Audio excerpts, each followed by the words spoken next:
Chapter 50. Then Joseph fell on his father's face, and wept over him, and kissed him. And Joseph commanded his servants, the physicians, to embalm his father. So the physicians embalmed Israel. 40 days were required for him, for such are the days required for those who are embalmed. And the Egyptians mourned for him 70 days. Now when the days of his mourning were past, Joseph spoke to the household of Pharaoh, saying, If now I have found favor in your eyes, please speak in the hearing of Pharaoh, saying, My father made me swear, saying, Behold, I am dying. In my grave which I dug for myself in the land of Canaan, there you shall bury me. Now therefore, please let me go up and bury my father, and I will come back. And Pharaoh said, Go up and bury your father, as he made you swear. So Joseph went up to bury his father, and with him went up all the servants of Pharaoh, the elders of his house, and all the elders of the land of Egypt, as well as all the house of Joseph, his brothers, and his father's house. Only their little ones, their flocks and their herds, they left in the land of Goshen. And there went up with him both chariots and horsemen, and it was a very great gathering. Then they came to the threshing floor of Atad, which is beyond the Jordan, and they mourned there with a great and very solemn lamentation. He observed 7 days of mourning for his father. And when the inhabitants of the land, the Canaanites, saw the mourning at the threshing floor of Atad, they said, This is a deep mourning of the Egyptians. Therefore its name was called Abel Mizraim, which is beyond the Jordan.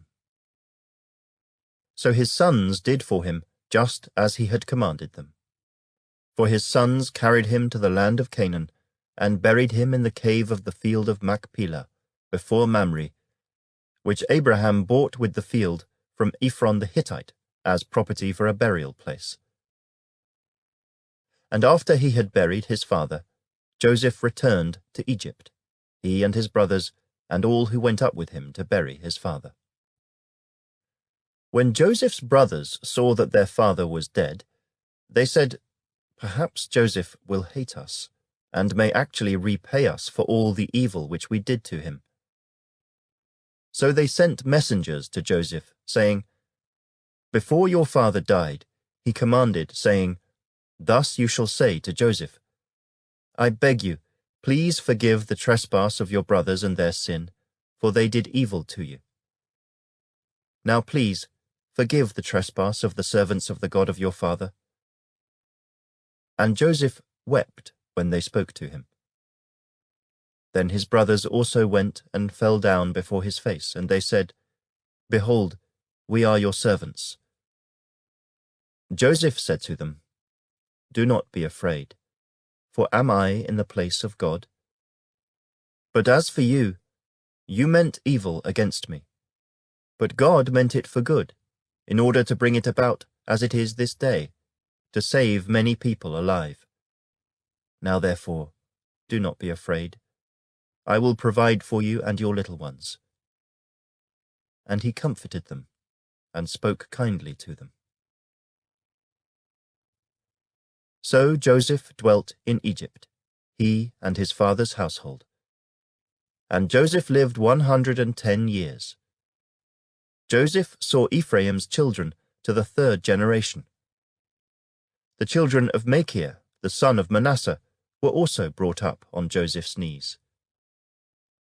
And Joseph said to his brethren, I am dying, but God will surely visit you, and bring you out of this land to the land of which he swore to Abraham, to Isaac, and to Jacob. Then Joseph took an oath from the children of Israel, saying, God will surely visit you, and you shall carry up my bones from here. So Joseph died, being 110 years old. And they embalmed him, and he was put in a coffin in Egypt.